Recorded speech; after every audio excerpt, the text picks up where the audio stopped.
السلام علیکم ورحمۃ اللہ وبرکاتہ۔ وعلیکم السلام ورحمۃ اللہ وبرکاتہ۔ تحیۃ الوضو کے حوالے سے وضاحت فرما دیں، کیا وضو کے 2 نفل پڑھنے چاہیے، ان کی کیا اہمیت ہے؟ اس کی بڑی اہمیت ہے۔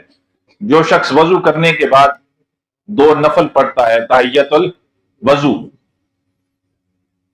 اس کی بڑی اہمیت ہے۔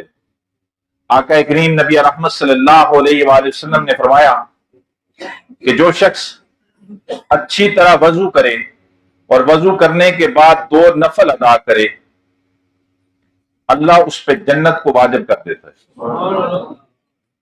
اور ایک اور روایت میں ہے نا کہ آقا کریم نبی رحمت صلی اللہ علیہ وآلہ وسلم کو جب معراج ہوئی، معراج کا واقعہ سب کو پتہ ہے کہ وہاں جنت میں پہلے ہی چلنے کی آواز آ رہی تھی، کسی کے قدموں کی آہٹ سنائی دے رہی تھی۔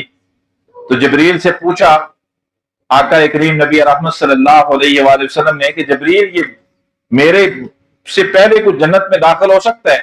فرمایا نہیں۔ فرمایا یہ آہٹ کیسی؟ فرمایا آپ کا غلام بلال مدینہ میں چلتا ہے، آواز جنت میں آتی ہے۔ تو ایک روز نا آقا نے حضرت بلال رضی اللہ تعالیٰ عنہ سے پوچھا کہ بلال کون سا عمل کرتے ہو کہ چلتے مدینہ میں ہو، آواز جنت میں آتی ہے؟ تو فرمایا یا رسول اللہ کوئی اور عمل نہیں ہے، عمل یہ ہے کہ میں بوضو رہتا ہوں، اور جب وضو ٹوٹتا ہے میں وضو کرتا ہوں، اس کے بعد 2 نفل کے لیے کھڑا ہو جاتا ہوں، تحیۃ الوضو کے 2 نفل پڑھتا ہوں۔ تو آقا نے فرمایا یہی وہ عمل ہے جس کے اللہ نے تجھے اتنا بڑا مقام دے دیا بلال۔ تو اس کی بڑی اہمیت ہے۔ جب بھی وضو کریں اس کے بعد تحیۃ الوضو کے 2 نفل پڑھیں۔